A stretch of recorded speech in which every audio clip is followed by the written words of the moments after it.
Hello दोस्तों, मेरा नाम है दिव्या गुप्ता और हम स्टार्ट तो कर चुके हैं अपनी ज्योग्राफी की सीरीज। इसमें मैं सौरमंडल बना रही थी और इसका पार्ट 3 है जो कि लास्ट रहेगा सोलर सिस्टम में। तो हम स्टार्ट करते हैं अपनी सीरीज़। तो हमने अपना पूरा जो बैकग्राउंड था सोलर सिस्टम का वो कंप्लीट कर लिया था। अभी आज का बहुत इम्पॉर्टेंट टॉपिक रहेगा सोलर सिस्टम में ही है, लेकिन ये प्लैनेट जो हमने 8 डिस्कस करे थे स्टार्टिंग में, और तो हम उन्हीं के एक एक करके सारे जो प्लैनेट 8 थे उन्हीं को पूरा अच्छे से डिटेल्स में कवर करेंगे। जहाँ इम्पॉर्टेंट सिर्फ पॉइंट्स मैंने लिए हैं, टाइम वेस्ट बिल्कुल भी नहीं होगा। जो एग्ज़ाम के पॉइंट ऑफ व्यू से इम्पॉर्टेंट है सिर्फ वो पॉइंट यहाँ लिए गए हैं। ऐसा मरकरी, बुध को इंग्लिश में मरकरी बोलते हैं। तो सबसे सूर्य के सबसे नज़दीक ग्रह, ये मैंने आपको कल जो मेरी सीरीज़ आई थी उसमें मैंने आपको बताया था कि सूर्य से नज़दीक ग्रह थे उनके बारे में भी डिस्कस करा था। और फिर डिक्रीजिंग ऑर्डर में भी हमने ग्रह को पढ़ा था कि सबसे बड़ा ग्रह बृहस्पति था, फिर कौन सा था ये मैंने आपको बता दिया था। तो स्टार्ट कर देंगे हम लोग। तो सूर्य के सबसे नज़दीक ग्रह कौन सा है? बुध है। सबसे छोटा ग्रह है ये भी बताया था, और सूर्य के सबसे नज़दीक भी है, तो ये सबसे गर्म नहीं होगा ये मैंने बताया था। और सबसे गर्म ग्रह कौन सा होगा? शुक्र होगा। क्यों होगा वो आगे डिस्कस करेंगे, लेकिन सबसे ग्रह गर्म नहीं है ये याद रखना। बहुत से लोगों को इसमें कन्फ्यूजन होती है। और इसका दैनिक तापांतर सबसे अधिक 600 डिग्री सेल्सियस होता है। क्यों होता है? क्योंकि रात्रि में -173 पहुंच जाता है और दिन में रहता है 427। तो देखिए इसका अगर आप डिफरेंस निकालेंगे तो ये माइनस करेंगे तो ये प्लस हो जाएगा, इन दोनों को ऐड करेंगे तो 600 आ जाएगा। तो सबसे अधिक तापांतर इसी ग्रह का रहता है। तापांतर का मतलब होता है कि दिन का तापमान और रात के तापमान में कितना अंतर रहता है। तो सबसे अधिक अंतर इसी ग्रह में रहता है, किसमें? मरकरी में। और इसमें वायुमंडल नहीं पाया जाता है। इसका परिभ्रमण काल 88 डेज होता है। तो परिभ्रमण का मतलब हम बता देते हैं क्या होता है। अपनी धुरी पर घूमना, अपनी धुरी पर घूमना परिभ्रमण या घूर्ण, इसको परिभ्रमण को ही घूर्ण काल कहते हैं। और ये एग्जाम में कई बार क्वेश्चन आता है घूर्ण काल से। मैंने आगे एक स्लाइड में आपको सारी जो प्लैनेट रहेंगे उनका परिभ्रमण काल यानी कि घूर्ण दे दिया है कि किसका कितने डेज, कितने दिन, कितने साल या कितने महीनों का होता है। ये सब मैंने डिटेल्स में आगे डिस्कस करा है। तो सबसे पहले आप परिभ्रमण का मतलब समझ लीजिए। परिभ्रमण को ही दूसरा नाम होता है घूर्ण काल, और घूर्ण का मतलब होता है कि अपनी ही धुरी पर घूमना। और एक टर्म आगे आप पढ़ेंगे परिक्रमण। परिक्रमण का मतलब होता है कि सूर्य के चारों ओर चक्कर लगाना। तो उसका परिक्रमण काल अलग होता है और परिभ्रमण काल अलग होता है। तो इसमें आप याद रखना कि मरकरी का परिभ्रमण काल यानी कि अपनी धुरी पर ये कितने दिन में अपना पूरा चक्कर पूरा कर लेता है? 88 डेज में। कुछ ही प्लैनेट का इम्पोर्टेंट है परिभ्रमण काल, किसका इम्पोर्टेंट है वो मैं बताते चलूँगी, लेकिन इसका बहुत इम्पोर्टेंट है, इम्पोर्टेंट मार्क करिएगा। और इसका कोई भी उपग्रह नहीं है। इस स्लाइड में मैं आपसे 3 क्वेश्चन पूछूंगी, तीनों का आपका आंसर देना है। सबसे छोटा ग्रह कौन सा है? बुध। सूर्य के सबसे नज़दीक ग्रह कौन सा है? बुध। सबसे अधिक दैनिक तापमान किसका होता है? बुध का रहता है। और ये जरूरी नहीं है कि आप इसको याद रखने कि ये -173 और 427 होता है। सिर्फ इतना याद रखें दैनिक तापांतर 600 डिग्री बहुत अधिक होता है, सबसे अधिक इसी का है। इसलिए ये वाला पॉइंट इम्पॉर्टेंट है, इसमें ये वाला पॉइंट इम्पॉर्टेंट है, और ये दोनों तो आपको लर्न हो ही गए होंगे। आगे बढ़ते हैं, हमारा मरकरी कंप्लीट हो गया है। अब आता है शुक्र यानी वीनस। शुक्र ग्रह के कई नाम रहते हैं। एक ग्रीक देवता, सुंदर का देवता और गॉड ऑफ ब्यूटी। ठीक है, ये नाम आप याद रखना। और सबसे गर्म ग्रह कौन सा है?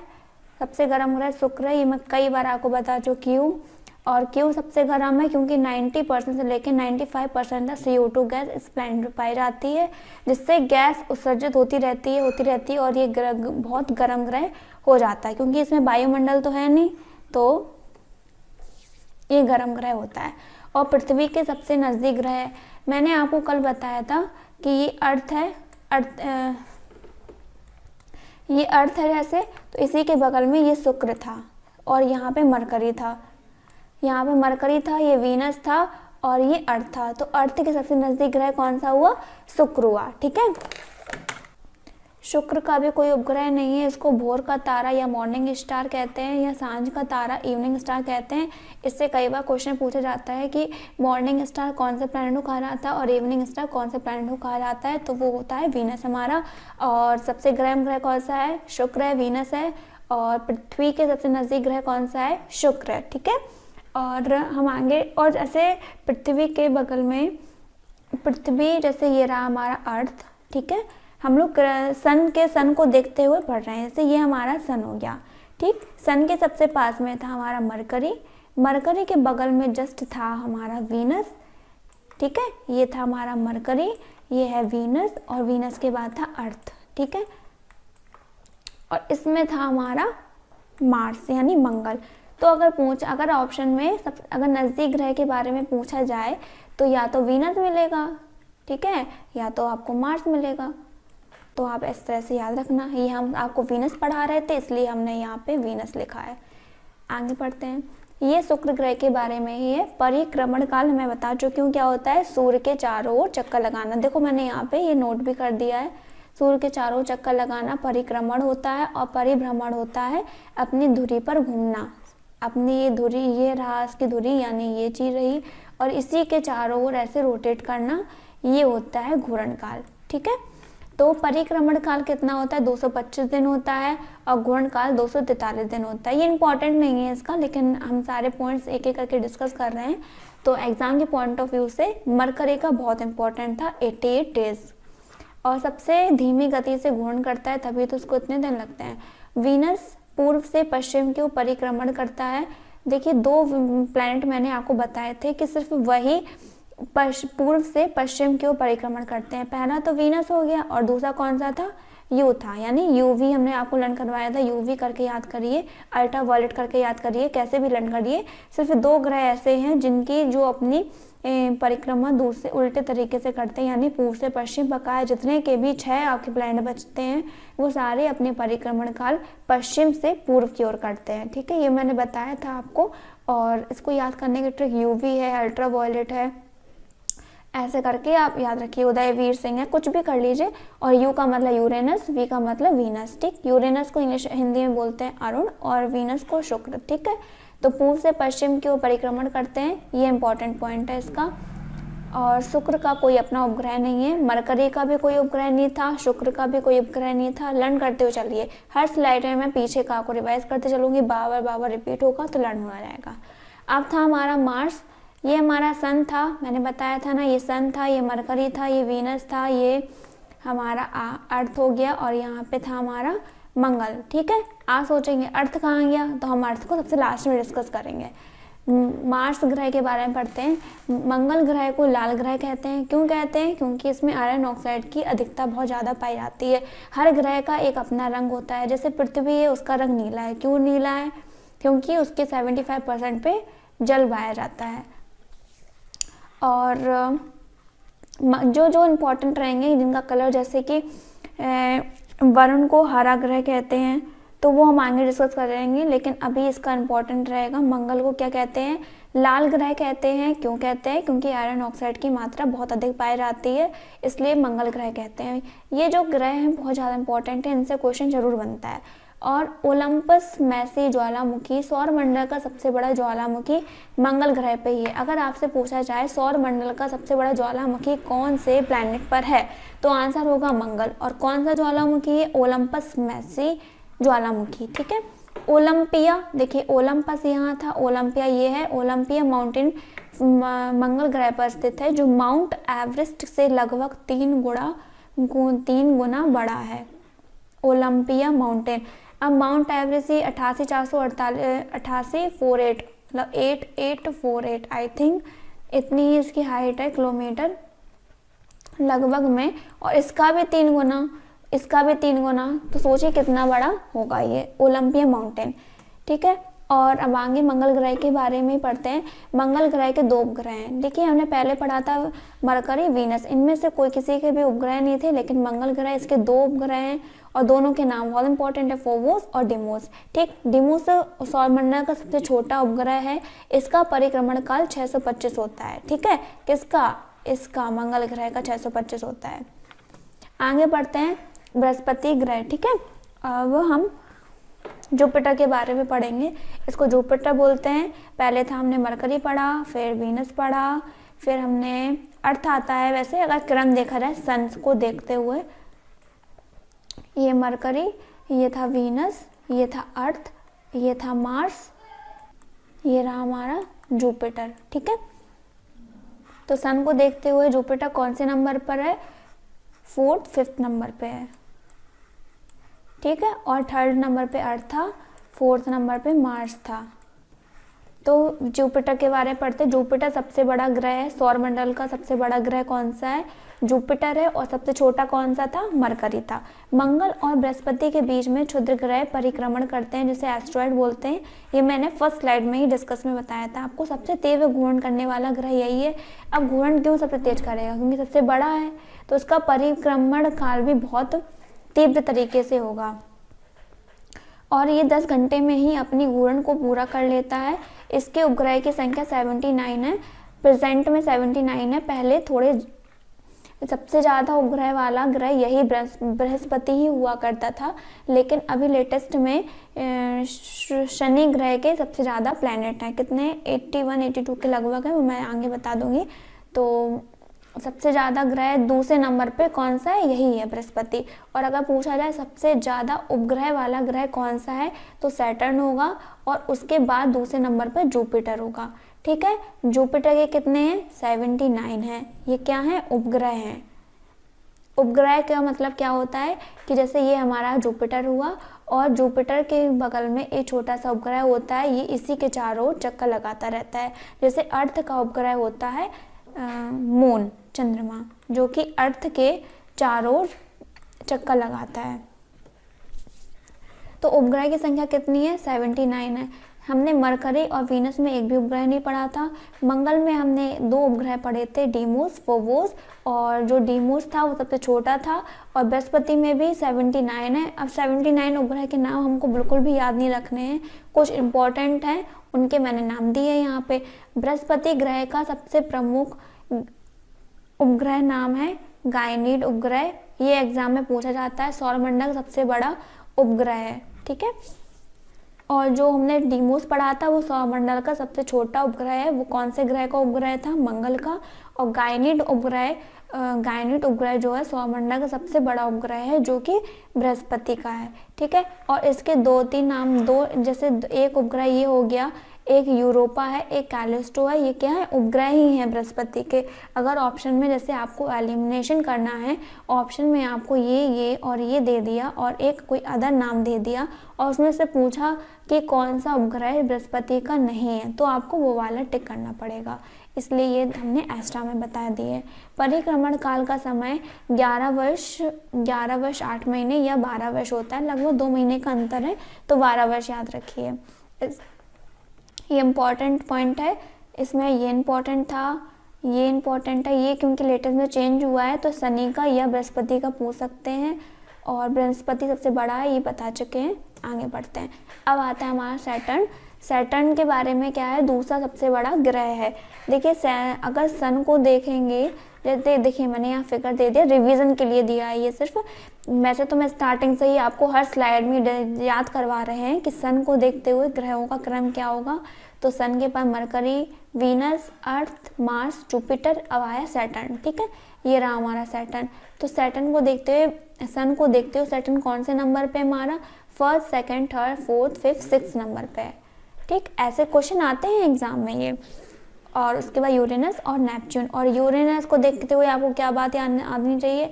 यूरेनस और वीनस, इनके जो परिक्रमण होता है वो उल्टी दिशा में होता है, यानी कि पूर्व से पश्चिम। और बकाया का क्या होता है? पश्चिम से पूर्व होता है। ठीक है, इस फिगर से हमने ये रिवीजन करा है। ठीक है, अब ये हमने यहाँ पे लिखा है शनि ग्रह दूसरा सबसे बड़ा ग्रह है।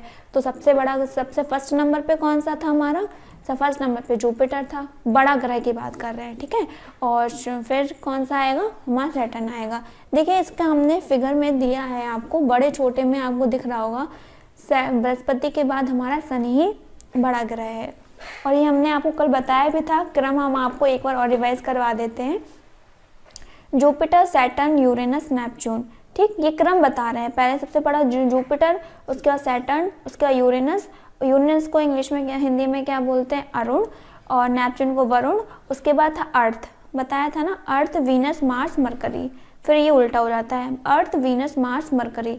तो देखिए सबसे पहले मैं आपको लिख देती हूँ यहाँ पे रिवीजन के लिए। सबसे बड़ा ग्रह हमारा जुपिटर होगा, उसके बाद सैटर्न होगा, उसके बाद हमारा होगा यूरेनस, उसके बाद नेपच्यून, उसके बाद अर्थ, उसके बाद वीनस। वीनस और अर्थ तो चिपके ही रहते हैं, ये समझ, जुड़वा बहन इसीलिए तो कहते हैं। अर्थ, वीनस और मार्स। मार्स के बाद हमारा आएगा मरकरी। मरकरी तो सबसे छोटा होता ही है, और जुपिटर सबसे बड़ा होता है, सैटर्न दूसरे नंबर का बड़ा होता है, अर्थ 5वें नंबर का सबसे बड़ा ग्रह है, और वीनस 6वें नंबर का, और मार्स और मरकरी। ठीक, रिवीजन हो गया। अब आगे बढ़ते हैं। दूसरा सबसे अधिक तेज घूर्ण गति करने वाला ग्रह, और तो पहले नंबर पे सबसे तेज घूर्ण गति करने वाला ग्रह कौन सा था, जुपिटर था, क्योंकि वो सबसे बड़ा है। और दूसरे नंबर का सबसे बड़ा ग्रह कौन सा है, सैटर्न। दूसरा सबसे अधिक घूर्ण करने वाला शनि, हमारा शनि हो जाएगा। ठीक है, डेंसिटी के आधार पर देख लेते हैं। देखिए इसकी डेंसिटी सबसे कम होती है, घनत्व सबसे ज़्यादा कम होता है। सबसे अधिक घनत्व होता है पृथ्वी का 5.52 ग्राम प्रति ग्राम सेंटीमीटर क्यूब, और सबसे कम घनत्व होता है शनि का 0.7 ग्राम सेंटीमीटर क्यूब। ये पॉइंट बहुत इंपॉर्टेंट है। तो अगर पूछा जाए एग्जाम में सबसे 8 ग्रह में सबसे कम घनत्व कौन से प्लैनेट का होता है, तो आपका आंसर होगा सैटर्न। कितना होता है, 0.7। सोचिए कितना कम है, मतलब एक भी नहीं है, 0.7। और अर्थ का कितना होता है, 5.52 ग्राम प्रति ग्राम सेंटीमीटर क्यूब। ठीक, शनि ग्रह के बारे में हम थोड़ा डिस्कस करेंगे। देखिए इसको पीला ग्रह कहते हैं, और मार्स के बारे में हमने पढ़ा था। इसको कौन सा ग्रह कहते हैं, मार्स को जल्दी से बताइए, लाल ग्रह कहते हैं, रेड प्लैनेट। क्यों कहते हैं, क्योंकि आयरन ऑक्साइड की मात्रा बहुत अधिक होती है। और शनि को पीला ग्रह क्यों कहते हैं, क्योंकि अमोनिया और मीथेन की मात्रा बहुत अधिक होती है। सबसे अधिक उपग्रह वाला ग्रह कौन सा है, 88 हो गया है। और जुपिटर के कितने थे, 79 थे, जो दूसरे नंबर का सबसे अधिक उपग्रह वाला हो जाएगा। और फर्स्ट नंबर पे 88 वाला हो जाएगा। तो 88 किसके हैं, सैटर्न के हैं, और सबसे अधिक किसके हैं, सैटर्न के। और दूसरे नंबर पे सबसे अधिक किसके हैं, जुपिटर के। जुपिटर कितने, 79, और सैटर्न कितने, 88। ठीक है, IAU ये किसने बताया था, ये बताया था IAU ने, जिसका मैंने यहाँ पे थोड़ा सा दे दिया, ये एग्जाम में आ जाते हैं ना। IAU international astronomical union. ठीक है, एस्ट्रोनॉमिकल यूनिट, एक टर्म याद आया मुझे, एस्ट्रोनॉमिकल यूनिट किसे कहते हैं, पृथ्वी और सूर्य के बीच की औसत डिस्टेंस को एस्ट्रोनॉमिकल यूनिट बोलते हैं, जिसको हिंदी में खगोलीय दूरी बोलते हैं। ये मैंने आपको स्टार्टिंग बताया था, एक पॉइंट मुझे याद आ गया तो मैंने आपको बता दिया। और ये कितनी होती है, लगभग 15 करोड़ होती है। एक एस्ट्रोनॉमिकल यूनिट बराबर 15 करोड़। ठीक है, ये मैं बता चुकी हूँ, मुझे ऐसे याद आ गया तो मैंने आपको रिवीजन करवा दिया।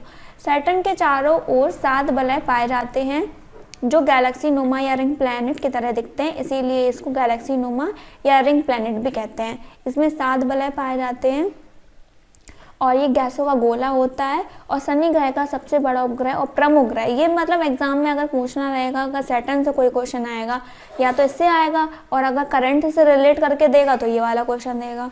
ठीक, सभी क्वेश्चन को आपको बहुत, मतलब ये सारे इंपॉर्टेंट क्वेश्चन ही लेकर आए हैं, इससे बाहर कुछ भी नहीं जाएगा। ठीक, 88 से कुछ याद आया आपको, 88 परिक्रमण काल दिन किसका होता है, बुध का होता है, मरकरी का होता है। ठीक है, ये भी याद रखना। आगे बढ़ते हैं, 88 मुझे ये देख के याद आया, अरुण ग्रह की खोज 1781 में विलियम हर्शी ने की थी, और इसको हरा ग्रह भी, ये मैंने स्टार्टिंग में बताया था ना आपको, विलियम हर्शी का नाम बताया था अरुण ग्रह की खोज के बारे में। और इसको हरा ग्रह कहते हैं, क्यों कहते हैं, मीथेन की गैस के कारण। चलो अब रिवाइज कर लेते हैं। देखिए मैंने मार्स के बारे में आपको कलर बताया था, सैटर्न का कलर बताया था, अब यूरेनस का कलर बता रहे हैं। ठीक, मार्स का कलर कैसा होता है, रेड यानी लाल, क्यों होता है, आयरन ऑक्साइड के कारण। और सैटर्न का कलर कैसा होता है, येलो, पीला होता है, क्यों होता है, क्योंकि अमोनिया और मीथेन की मात्रा बहुत अधिक होती है। यूरेनस को क्या कहते हैं, ग्रीन, क्यों होता है, क्योंकि इसमें मीथेन की मात्रा बहुत ज़्यादा होती है। ठीक, रिवाइज हो गया।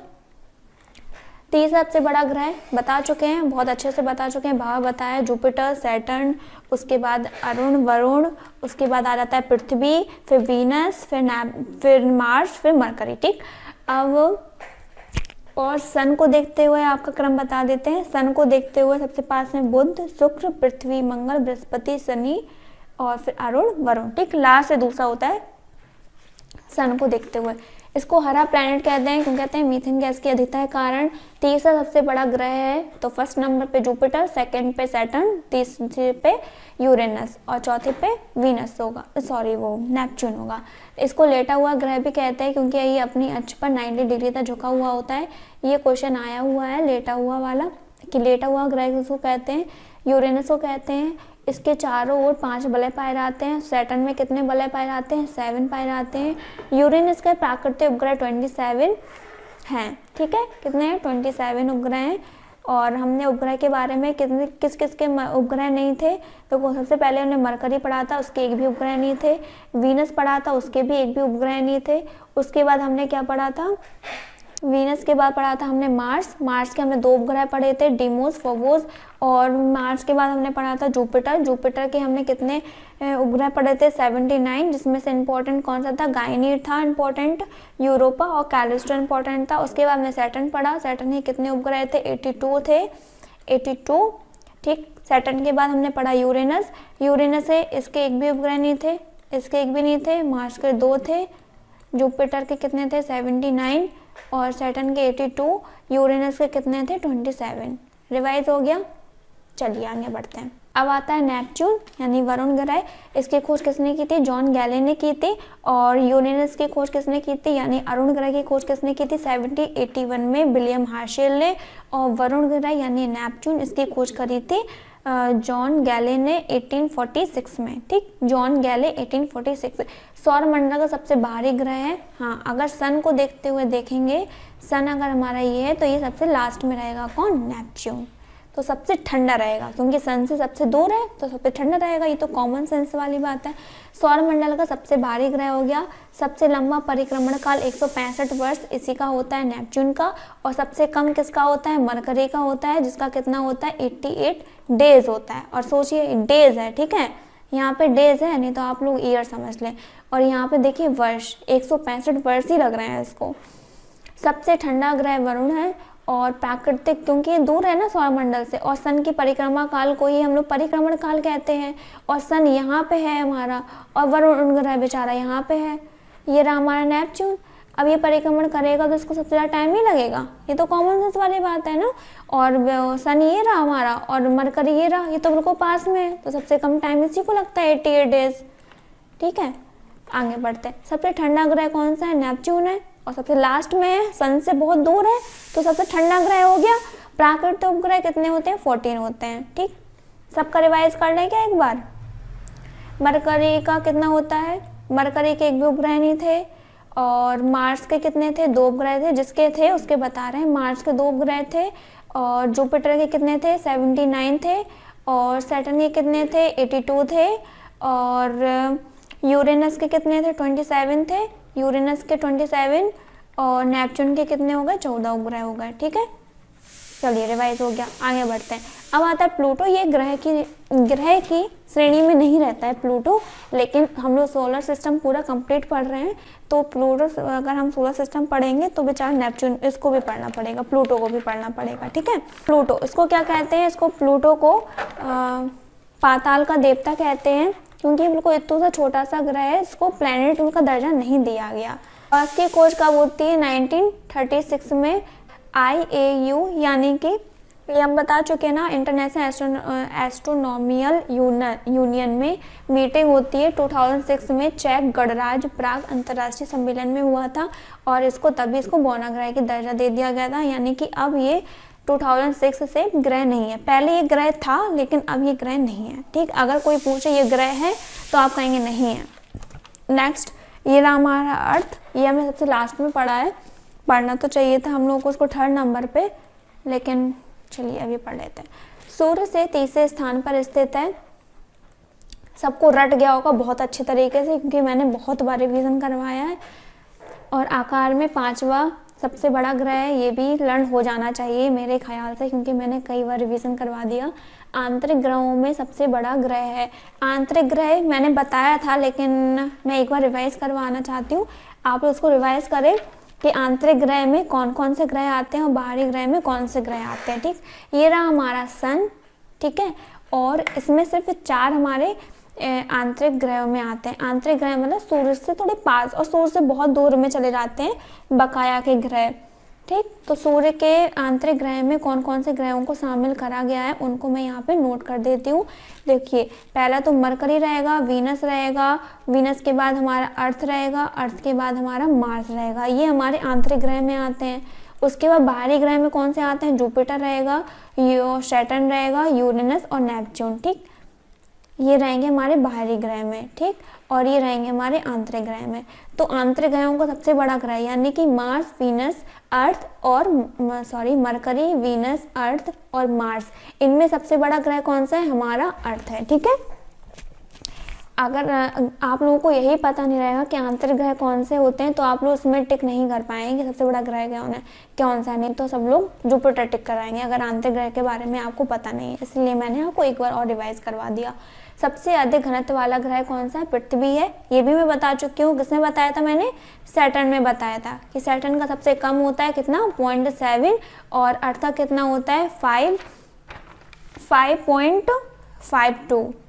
5.52 होता है अर्थ का घनत्व सबसे अधिक। और इसको ब्लू प्लैनेट कहते हैं क्योंकि 2/3 भाग पे इसमें पानी भरा हुआ है, सिर्फ अर्थ 2/3 पे पार्ट में, और जो बचा हुआ भाग रहेगा 1/3 वो हमारा लैंड एरिया रहेगा। ठीक है, IUGG international union for geography and geophysics पृथ्वी, इसने बताया था पृथ्वी के आकार और घनत्व को मान्यता देता है ये, क्योंकि हमने यहाँ पे घनत्व की बात की थी तो इसके बारे में यहाँ पे, क्योंकि ये सब चीज़ें आ जाती हैं एग्जाम में, इनका हेडक्वार्टर पूछ लिया जाता है, इनकी स्थापना पूछ ली जाती है, एस्टैब्लिशन ईयर पूछ लिया जाता है, इसलिए इसको डिस्कस करना ज़रूरी था। इसका हेडक्वार्टर कहाँ था? पोट्सडाम जर्मनी में था, और इसकी स्थापना कब होती है? 1919 यानी 1919 में। ठीक, अब ये हमारा सबसे लास्ट रहेगा, लास्ट स्लाइड है ये हमारी, और इसमें मैंने ये मतलब बताया तो मैंने सभी का हर पार्ट में, लेकिन कुछ कुछ का, जैसे पृथ्वी है सभी को पता होगा 365 दिन होता है, यानी 1 साल कुछ दिन, वो फरवरी में एडजस्ट हो जाता है। और मरकरी का 88 डेज, ये बहुत इंपॉर्टेंट है, और वीनस का 2 to 4.7 डेज, मार्स का 687 डेज होता है, जुपिटर का कितना होता है ये बताया था ना मैंने, 12 ईयर होता है, मैंने लिखा था 11.8 ईयर लगभग में है ना ये।